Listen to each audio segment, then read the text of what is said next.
This is My great. goodness, Simon, get with the program. Jesus. I love it. Action shots. This is great. Let me turn this. There we go. Yeah, It's we're Sorry gonna good. get about a that. sideways Sideways. look at Simon. This is beautiful, Simon. We can see This the is more. upsides of your nose. This is exciting. This is must see TV right here. Can you hear me? Yeah, Can we hear you can great. hear you, but you're upside down, dude. Well, it's What? sideways. It's just sideways. There Yeah, you go. leave it like that, man. It's okay with the vertical. We don't care. Yeah. So, what kind of car are you driving, Simon? Are you in the Mercedes? No, I'm in a Porsche. Oh, nice. No, he's not in the Porsche. He's kidding you. Uh, put You it got it. down. We can't see it. Let's see the emblem. Oh, you Oh, are in the he is in a Porsche. Porsche. Yeah, nice. Oh, you are in the You're not Porsche. lying. Okay. I got cars up the wazoo. That's hot. That car probably worth more than my house. Sorry about that. I'm here. I'm ready. Let's have a Cool. chat. No, we're recording. We're ready to go. We were having a great conversation before Without you me. got on, and I'm glad we stopped because we were ran out of material. So, real quick before we get started, Simon, have you met Corrales? No, we've never met. Well, Okay, we met on Clubhouse once. Oh, that's right. We did too. That's Yeah, right. We yeah, did. Yeah. yeah. We had an interesting conversation about copywriting and dating websites and joining the two. So Doug that could makes make us. sense. Doug could make a lot of money if he just started rewriting people's profiles. Right? I think that would be, that's something right there. I think it's interesting. All right, so let's take a quick 30 seconds to introduce Corrales. So, tell us a little bit about yourself. What do you do? How can people find you? And then I've got a bunch of questions to ask you. Yeah, yeah. Thank you. Thanks. Well, thank you, Doug and Simon, for having me on, and I really appreciate it. And I've been a big fan of your podcast since you guys started. So I love what you're doing. But yeah, so I am known as Corrales. Like Corey is what most people call me in real life, but Corrales is my full name. But I do marketing, and I work for my kind of day job is working for community banks, and but I don't. If you look at my LinkedIn, you don't see any of that, and there was a reason for that because I felt like it wasn't the path I wanted to. That wasn't the persona I wanted to build on LinkedIn. It wasn't really. I tried that, and it was a little bit boring to go that route, and I was doing better at kind of not doing it on LinkedIn and doing it in other channels.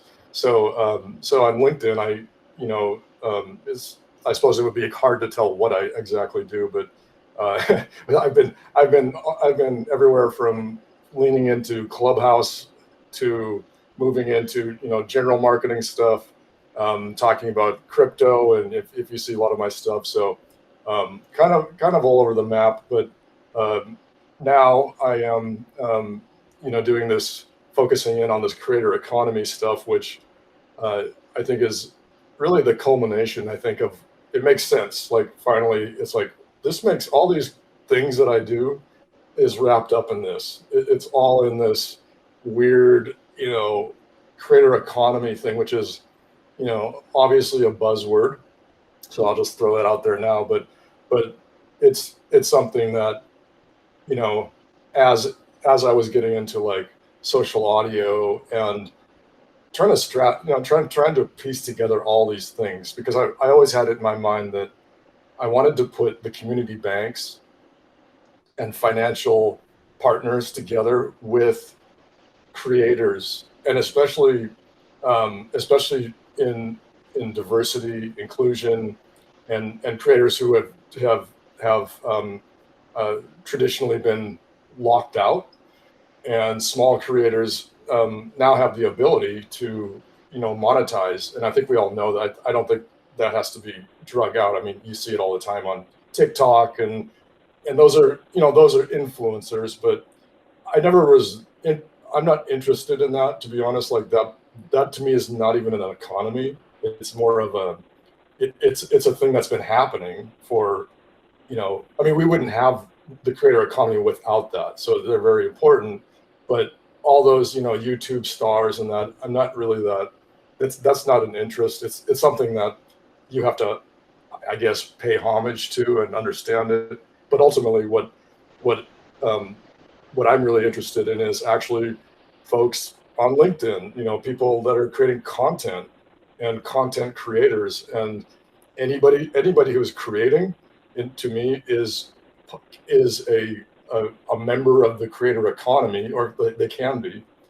So it's really sort of like almost like a mindset or a framing of like what you could do with your creations, so to speak. And that can be anyone in, anyone in B2B. That could be anyone in, a personal brand, coach, or a therapist, a doctor. Like, these are all, and we see these people forming communities. There's doctors out there on Twitter, and they have huge followings. They put out content. They're content creators. There's virologists from the COVID that got famous, right? That's interesting about doctors. There's this guy on Facebook called Dr. Mike. Mhm. I don't know if you heard of him, but Dr. Mike has his own following where he's totally engaged with the younger generation. And through his content, he created a community of engaging with younger audiences with, again, TikTok videos, Facebook videos, and I think he has over like 1 million followers. When was the last time we've ever heard of a doctor? Right. Maybe 1 million followers on any platform to spread awareness about anything medical related, which is phenomenal in my mind. Exactly, Doug. And that's what, if you go to TikTok, because a lot of people, I think Stephen Pope got me more interested in TikTok, because I started I was like, this guy's a serious LinkedIn B2B guy. And now he's on TikTok, and I started following him.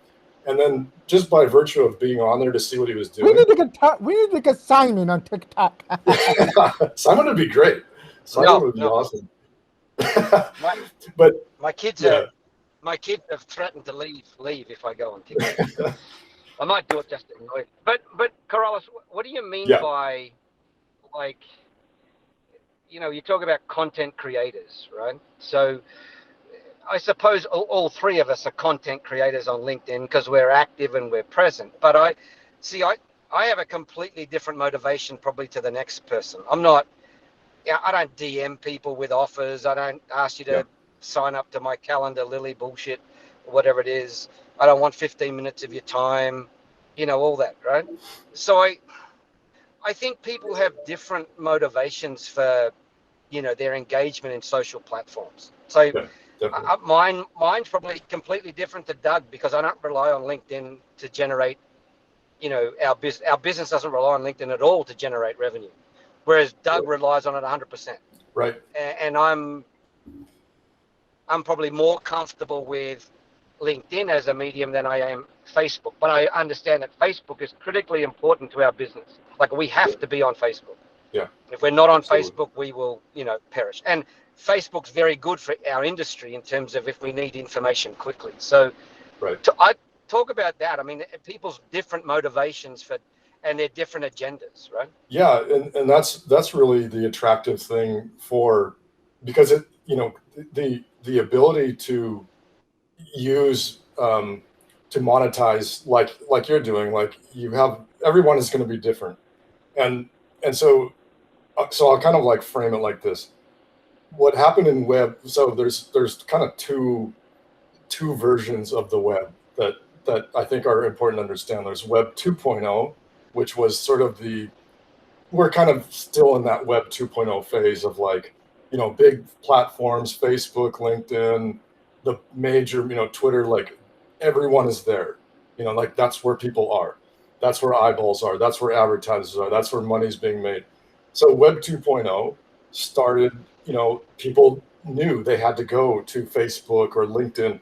But obviously, in reality, like you said, like, everyone's situation is different. And there's this sense of, like, oh, if you're not, you'll hear all this advice, you should be on that platform, you should be doing this, you should be doing this. And then like you, Simon, are an example where you don't rely on a lot of the advice out there, the typical advice, and you have your own kind of audience, and you have them on email, and you're monetizing in a variety of ways, right? Right. So the radical thing in Web 3.0, which is where I'm really interested in, and that's where the creator economy is headed, because it started in Web 2.0 and all that stuff. But Web 3.0, we now have what I think of as the decentralization, and I mean in terms of a concept. I don't mean like physical, blockchain, like all that geek stuff. Like this is just in terms of like just the meaning of decentralization. That means that you're not reliant on LinkedIn and Facebook. You might be reliant on them for some things, but maybe other things you're not.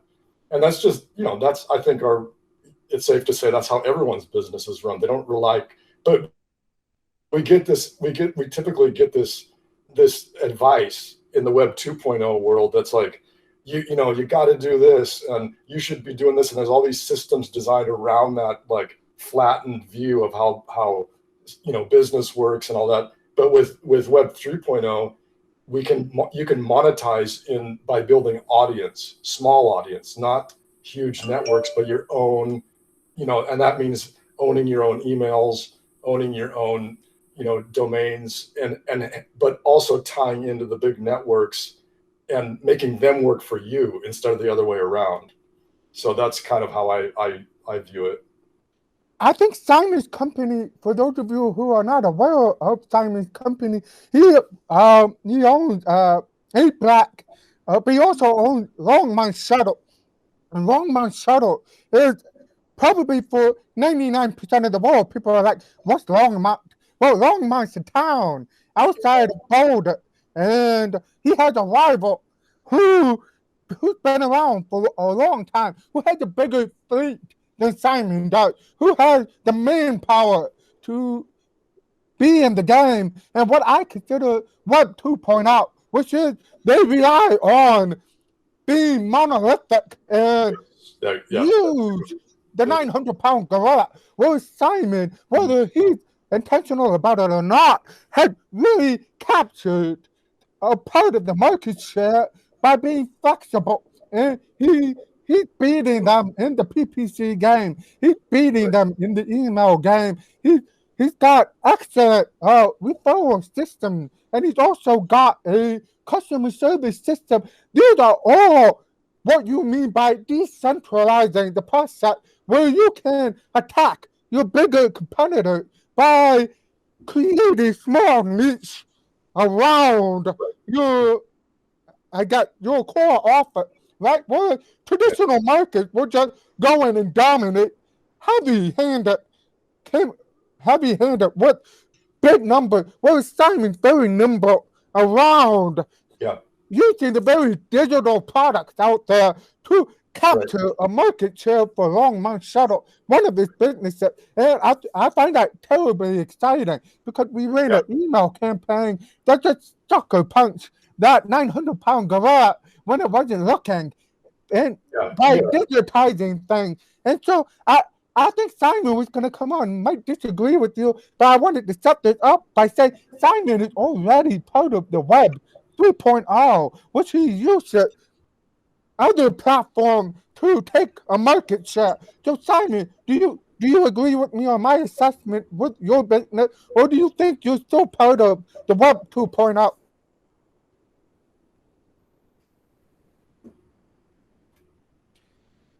You're on mute, Simon.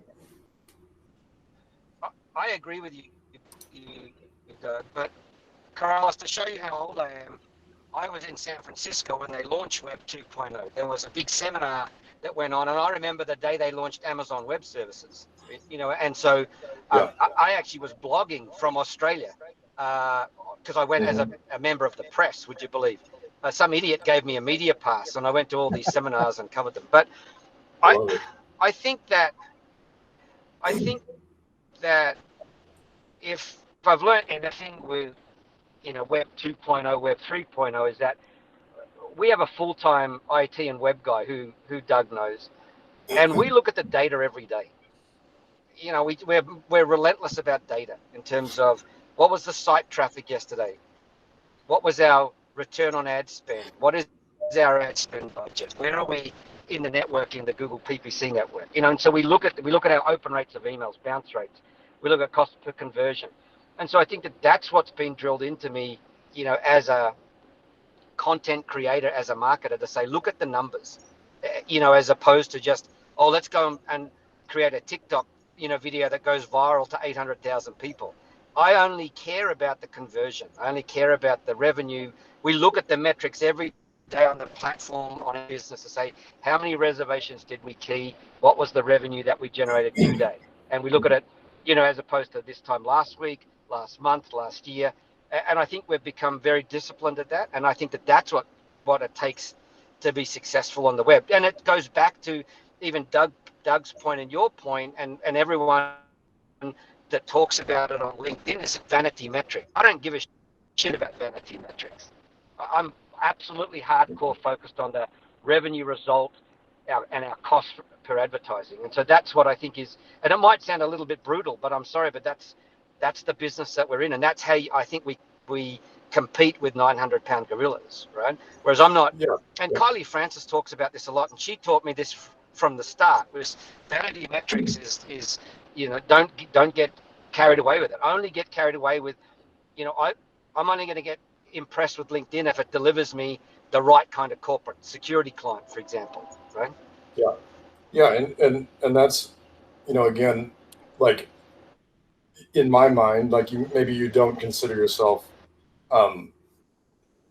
in like you may not consider yourself this, but I like when I hear you talk, and the way, like Doug said, the way you view business and what you've learned, this actually is more in alignment with creator economy and Web 3.0, because what we see happening is the like I put a post out the other day on LinkedIn about that, small creators. I'm talking about me, you, Doug, like single people are becoming entire businesses, small and medium-sized businesses, like with the full ability to act, monetize, have shareholder value exactly like a small, medium business.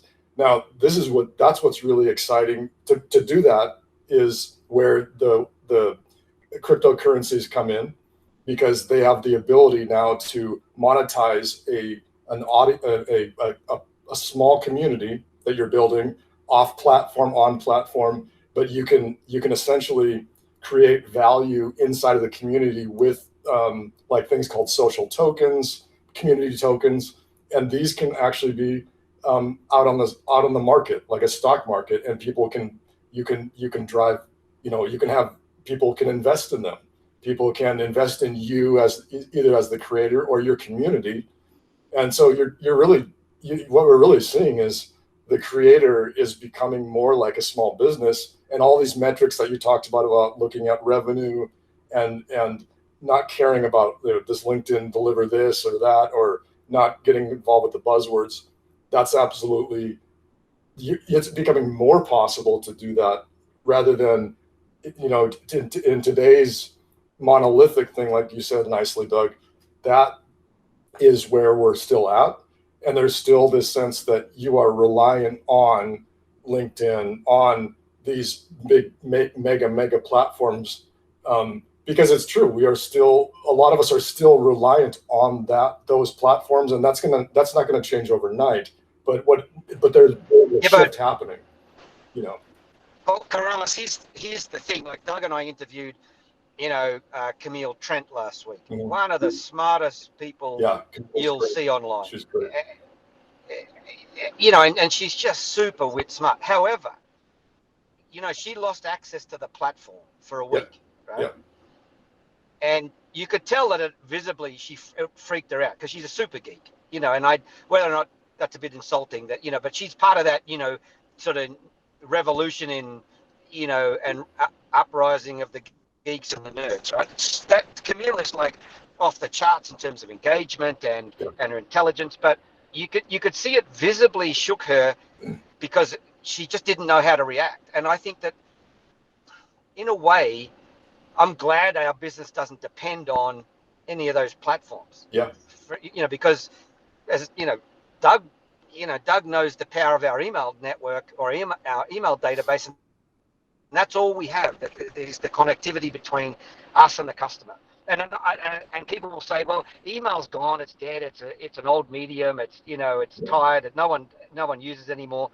But I think that if you could take away LinkedIn, but if our mail server falls down or we lose all of our email addresses, then I'll be freaking out, right? So I think that's the I would hate to be so reliant on one platform.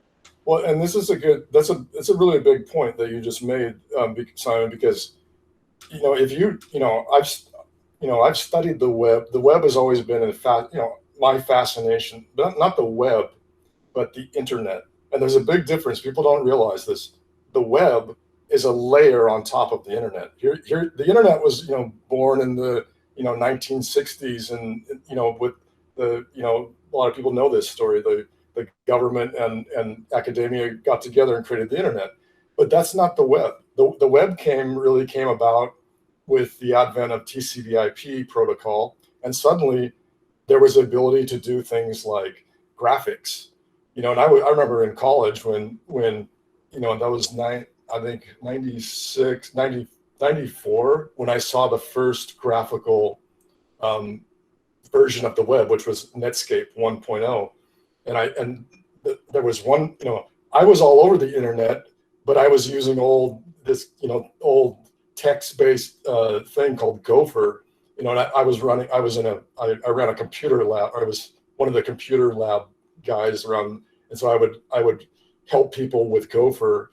And then one day I heard the library had a graphical form of Gopher. So I thought, I'm going to go see this Gopher in some graphics. What is this? And I go and the library, I go in and they've got this computer in this old, whatever computer this was in 1994, enshrined on this pedestal, and it had Netscape logo, this gigantic logo, and it had like all these instructions next to it of what you could do.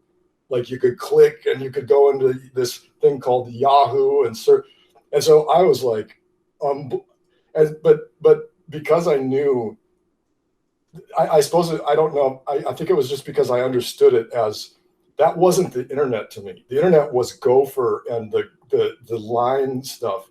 And so when we talk about the web today, people are actually talking about a layer on top of the web.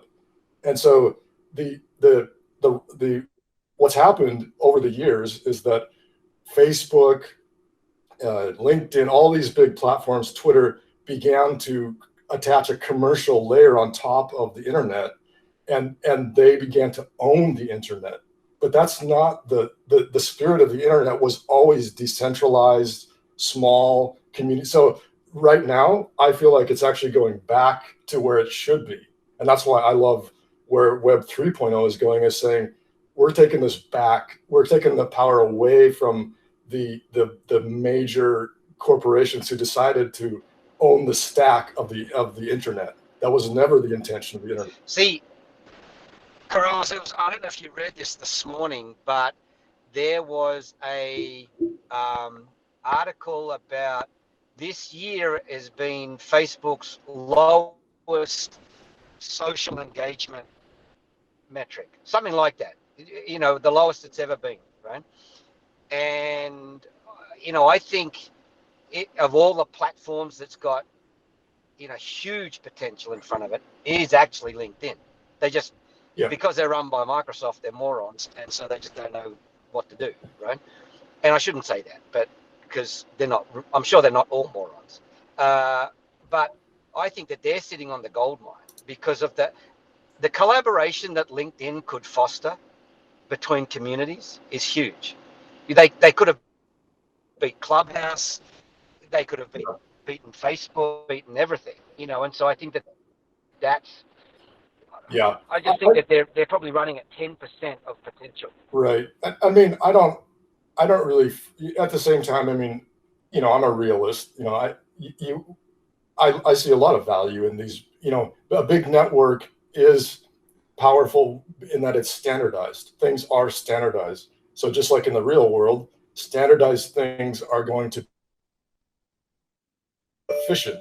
So if you put out like a post and it goes viral and millions of people see it in a matter of seconds, you know, you cannot do that in a decentralized economy. So that's no longer the case. So you do, you know, I think it's like, I don't have a problem with major massive networks. It's just that what I have a problem with is that how it's become the entirety of not only the internet, but business, education. So these implications have major implications on our everything from our politics to our businesses to our education.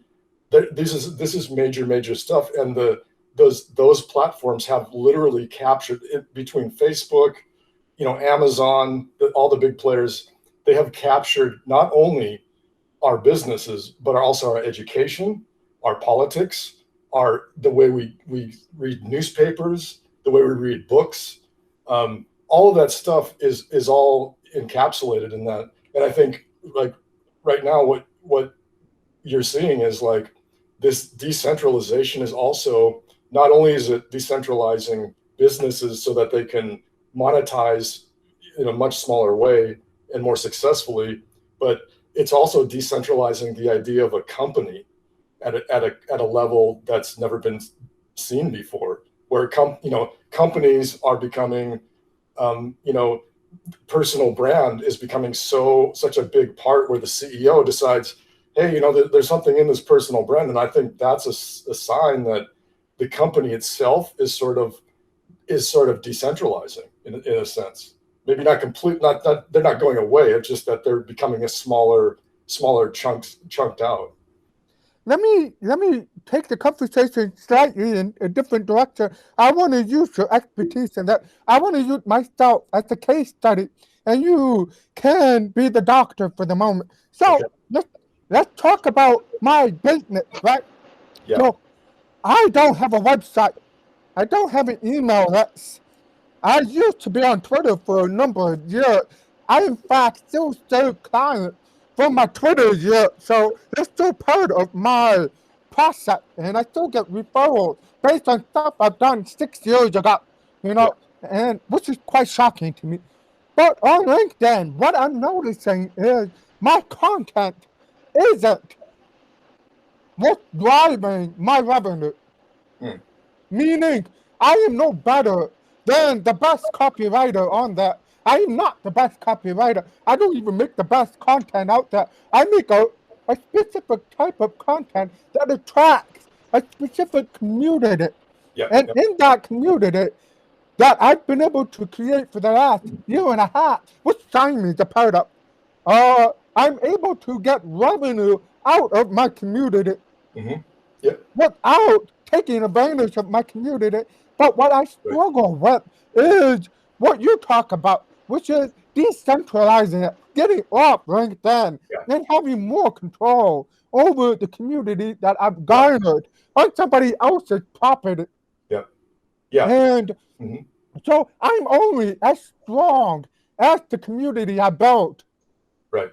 So I am part of what you're talking about, but I'm struggling to sort of stabilize and create a pathway to owning my community. But you can't own a community. That's not what this is about. You can. No, I'm curious to hear from you. What is some strategy? A creator, who's part of the creator economy that you've been talking about through your post, who has a small, active community and either wants to take it off platform or I don't know what the next step is because there's no playbook for that. No, there's not, but I think, okay. So I've got a graphic that I'm going to put up probably after this. Can I, is it possible for me to share something? Yeah, absolutely. So click share % and share a tab. Is that now? The whole okay. screen. I'm just going to do something real quick because it's going to be faster to do this. A window. Okay. So while you're getting that, Corrales, I would only say with Doug is that he's, whilst he admits that he doesn't have a website, doesn't have an email list, blah, blah, blah, he's single channel, where I think if he was multi-channel, he would be far more profitable. He would generate a lot more revenue. And I think that's where he's missing out, I think, right? And if it's only, if I've learnt one thing from our business, we are multiple channels. So we have high end, mid range, low end, and then very, very niche stuff that no one else can do. That really hasn't a price attached to it. We solve a problem and then there's a price. Right? So I just think I'd be interested to hear your viewpoint on that.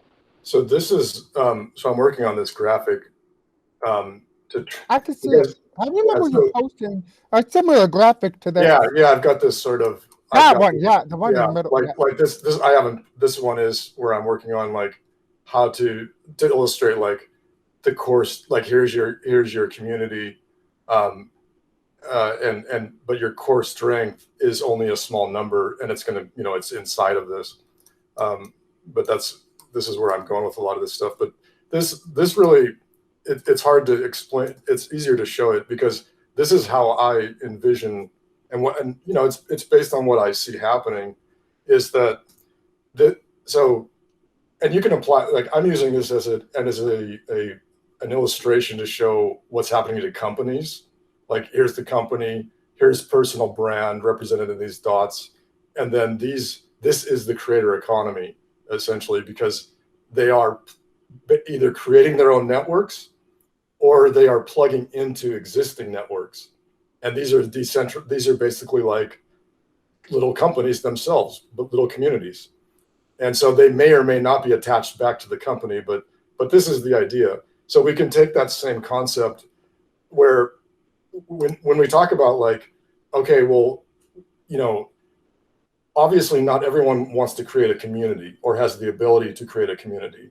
Like, I think that would be just kind of naive to think like everyone's going to be creating these, these complicated communities with everything that a kind of like a small business has, sales, marketing, data collection, that's probably not going to happen. But what you are seeing happen is people are breaking away from companies, going out on their own, and then they're banding together and getting involved in like, this person might be creating a community, and then this person plugs into it, and they share the resources, or they become a partner in this community.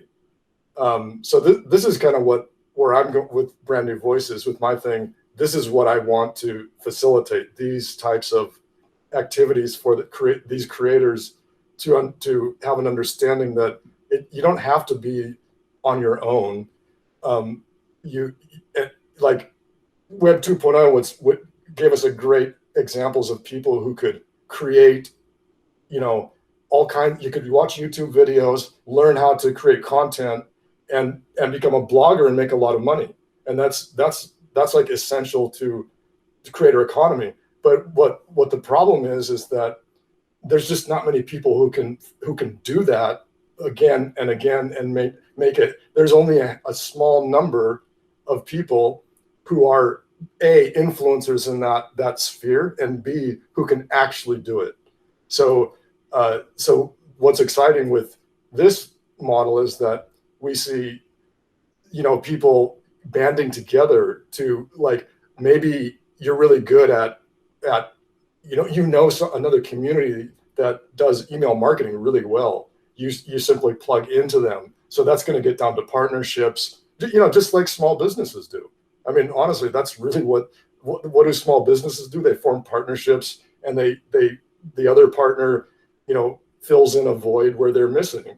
And that could be a number of activities that they rely on that partner for, So you mean leveraging other people's micro communities? Yeah, these micro communities. And the radical thing, like, you could say, okay, well, why can't we do that today? I mean, we can. We can technically do all this.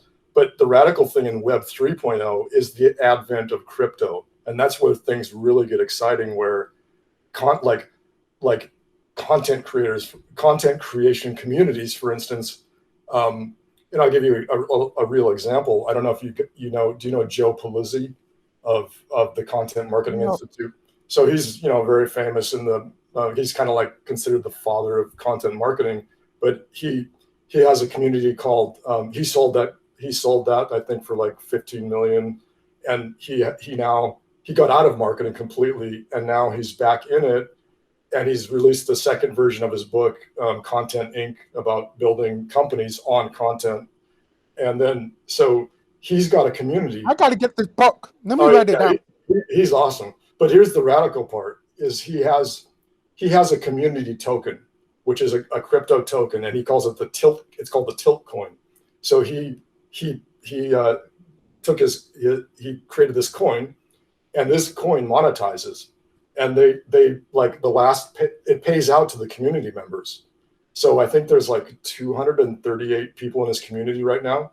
And if you're a holder of his coin, you get, it's just like holding stock so you depending on how much you bought, you get payouts from that in crypto, which you can then convert to, US dollars or whatever your currency is, or leave it in crypto.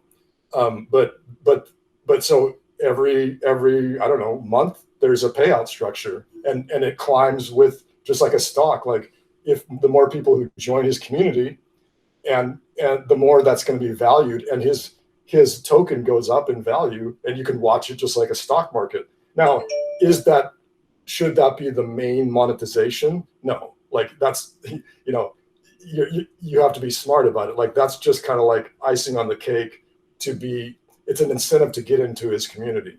So he'll use these social tokens like, hey, I've got we're celebrating today the Tilt community. So we're gonna, he hasn't done this, by the way, but he could say, we're gonna give away 100 community tokens for everyone. We're celebrating because we did great. My book just sold X amount of copies. We're doing great. We just had some big wins in our community of 400 people or whatever. So we're going to give everyone 100 coins. Now those are just sort of like it's just like stock. Like you can keep it, you can hold it, or you can go out and sell it.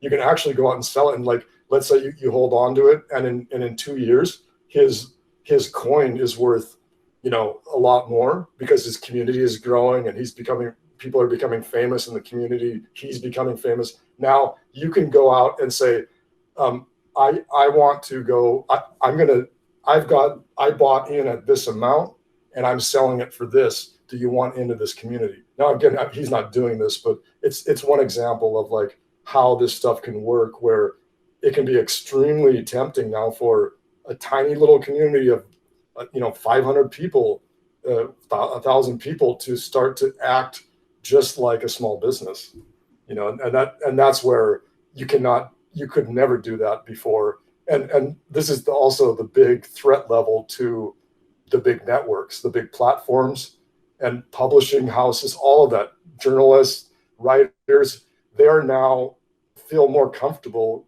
monetizing their newsletter. And then also with the advent of saying, hey, I can build my own community. And so my publisher who is paying me beans, I can leverage that because I can say, you know what, if you don't, I'd like a raise because I'm killing it for your publication. I want to, here's my price. Do you accept it? And then, oh no, you're fired. Okay, fine. I'll go to my community and I'll go probably make double of what, you know what I mean? Like that's the radical shift that we're seeing, where creators themselves are becoming, having a lot of power. So the companies and publishing houses and platforms now have to accommodate.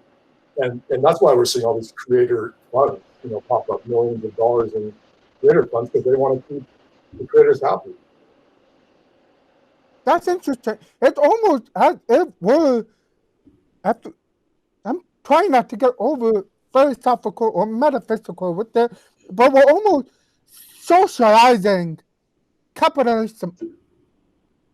No, we're taking away the mechanisms of power, and we're flattening the curve by giving bits of power to people who previously did not have access to it.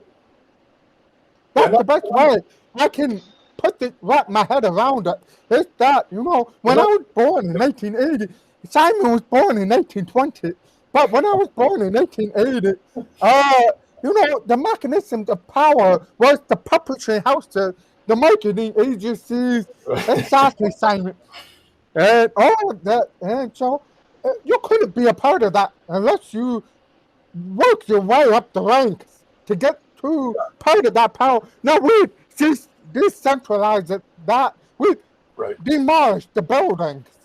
And just as a caveat, I don't think that has to be a threat to companies like that. That's a threat. I think the innovative companies are going to be the ones that know and utilize this, because they can use this to their advantage too. But what's cool about it is it has the promise of keeping employees happy, right? Instead of the companies who the good companies are going to use it and go, hey, this is great that you're able to do this, and we want to bring in your community to us to enrich our company. Like, why not? If you trust that employee, right? If you trust the employee, right? And Corrales, it's a bit like I've always admired Google in the sense that, if you're an employee, you get to spend 20% of your time on your own project, right? Yep. Whatever it is you want. Yep. And if they like it, they'll fund it. Like if you're working on a startup in Google and you're a mid-level engineer and they like it, they'll absolutely fund it. And I don't think they could be happier, because it's it's fostering that innovation in-house as opposed to losing you to the outside world. And I think that's those big companies can really leverage that, right? It can be a very, if a company is accepting of these terms, which frankly I don't think they have a choice. I really think that this is something that is so powerful that it's like, if it doesn't happen just like this, it's going to be some sort of along these lines.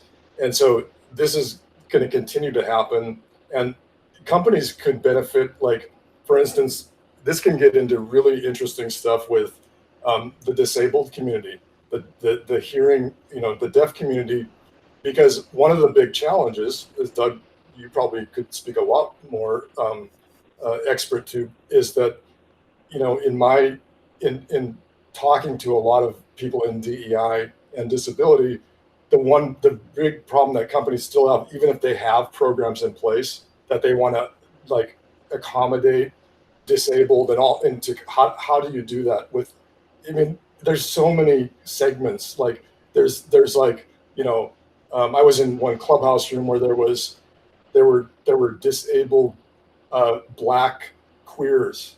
All right. Like, this is like, and so they were complaining against the disabled community that because they're queer. Like, this is like, okay, come on, like you cannot possibly, there's so many people that want, it's just almost impossible for a company, but a company could leverage these communities. Like, if you had a disabled community, for instance, that was part of your company, they could go do basically the market, like kind of the R&D, and monetize and build their own community, how they know that it should be done, and be giving, actually helping that community monetize themselves, be leaders, training. And if a bigger company is smart, they just act like a federated model where they're just putting out education, and then the smaller communities are grabbing that education, pushing it out to their communities, and then maybe they're offering healthcare. The big company has power to get massive healthcare deals or whatever, so they can now help protect those smaller communities and offer them really, really specific value. where you could have a number of different diversity communities represented, where the big company would not have to be saddled with finding one solution for all diversity, or for instance. And by the way, like that is also going to benefit the companies, all the companies involved in that. With you're talking about like finding new markets, emerging markets. Banks and financial people, they live and die on where are these emerging markets and where are the unbanked, what can they offer. But if you offer it in a way that's disingenuous, you're going to turn off people. That's why they have bad names. But what if they offered financial products that were aligned with actual, real concerns, and people loved them for it? That's different, right? That's real. To me, like real marketing and real brand marketing is like knowing that that's a valuable thing to that community. And yes, it's a financial product, but it's going to benefit them and enrich their lives. So, this decentralization can be a very good thing. It just really depends on your framing, if you really believe in that stuff. Because I know there's a lot of people that don't believe in it, and they don't like the idea of it. So this is all very fascinating. I'm actually getting sort of a headache trying to wrap my head around these philosophical and metaphysical concepts of greatness and community. And we don't have much time to finish out this conversation, which is okay. I think part of this is so powerful is that we can continue the conversation through content and spreading the idea out on whatever platform we are, whether it's Discord, Clubhouse, LinkedIn. It starts to become the genesis of a new idea every time we have these conversations. And hopefully we have enough people watching this podcast to continue having conversations with themselves about how and what the future is going to look like. Because I think, as I keep trying to say, the future is within our hands. Which is what I'm trying to say. Before, when I was born, the future was not. It depended on the big monolithic structures. And I think it's changing. And we have a say in what companies look like going forward. I love it. I love that whole thing right there, what you said. That's great. Hey, Simon, do you have any last thought before you fall asleep? He's in a Porsche. He's having fun. In a Porsche. He falls up, didn't he? Are you there, Simon? Did you fall asleep? I don't know if you can hear me. I kept losing you. I can hear you. Yep. No. Hello. Can you hear me now? Hello. It's a little broken up, but I can hear you. Oh, now he's frozen. He can afford a Porsche, but he can't afford to get a proper phone. Yeah, what's up with that? He's got bad internet. Yeah. All right. I think we're going to close this up now. I think it's gone crazy. Yeah. All right, man. Thanks, man. It was a great conversation. I knew I had to get you on this show. Even if we couldn't kind of wrap this up in a pretty bow tie, at least we started the conversation and kept it going. This is really hard stuff to tackle, but I really want, when we post the micro clips, is to get a picture of what you were showing and keep showing people the visual of what the future looks like for all of us. Yeah, thank you, and I hope I can return the favor in kind. I really appreciate being on your show, and this has been really awesome, guys. So thanks for the opportunity. I'm happy to have you, man. Happy to have you. All right, folks, that's all for now. Have a good one. Okay. All right. Cheers, guys. Simon. See you later, Doug. Simon's hilarious, man. Bye-bye. Take it easy.